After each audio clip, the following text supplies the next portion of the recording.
Once in a small quiet village, there lived a woman named Amaka, whose life was a song of love and happiness.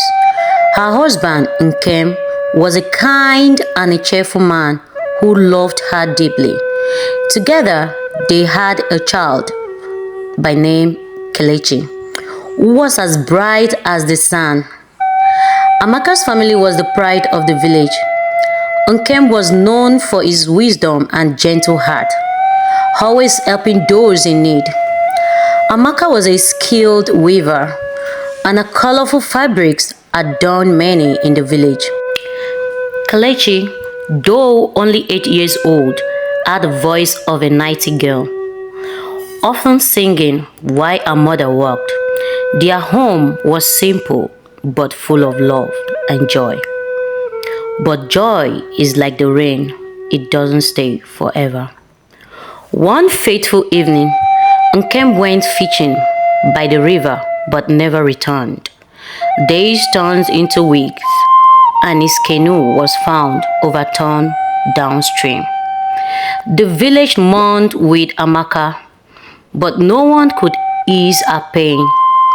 Amaka was left to raise Kelechi alone. Life became a struggle, but Amaka worked hard, weaving baskets and selling them in the market to provide for her daughter. Kelechi would often ask, "Mama, will we ever be happy like before?" Amaka would smile and say, "Yes, my child, the sun will soon shine again." One market day, Amaka met Ike, a city man with a charming smile and big promises. He spoke sweet words, saying he would take care of her and Kelechi and give them a better life. Though Amaka kept turning him down, but Ike did not back down. Amaka eventually agreed, hoping for a brighter future for her daughter. So they moved to the city, leaving behind the quiet village. At first, things seemed better.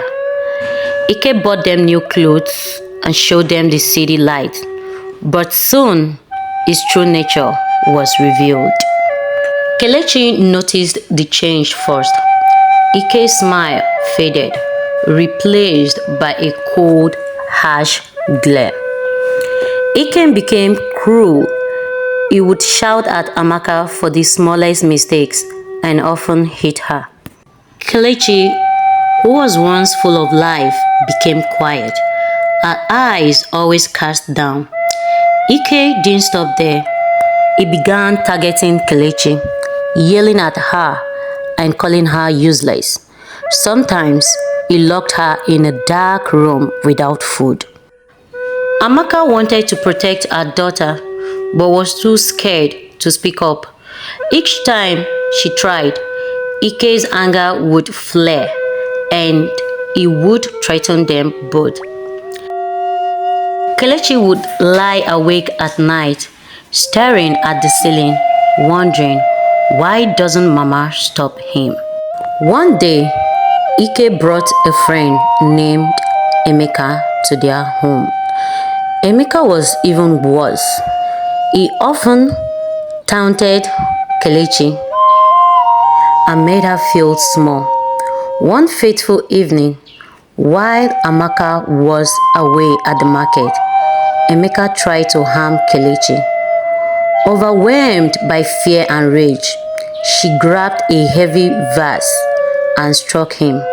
Emeka fell to the ground, lifeless.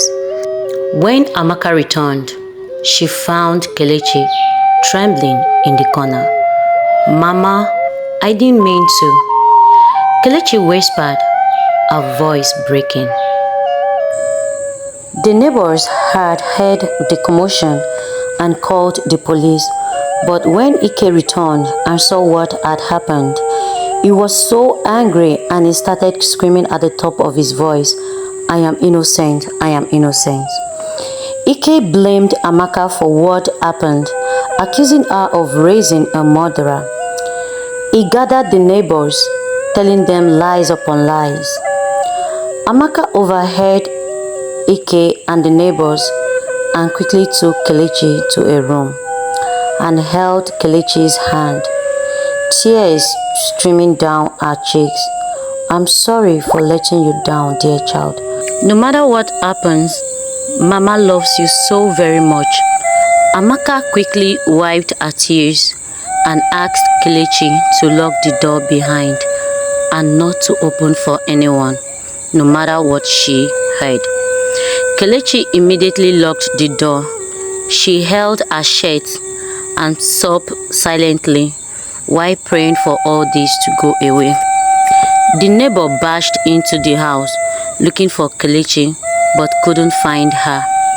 They started shouting at Amaka to bring out Kelechi, but Amaka kept pleading with them to temper justice with mercy.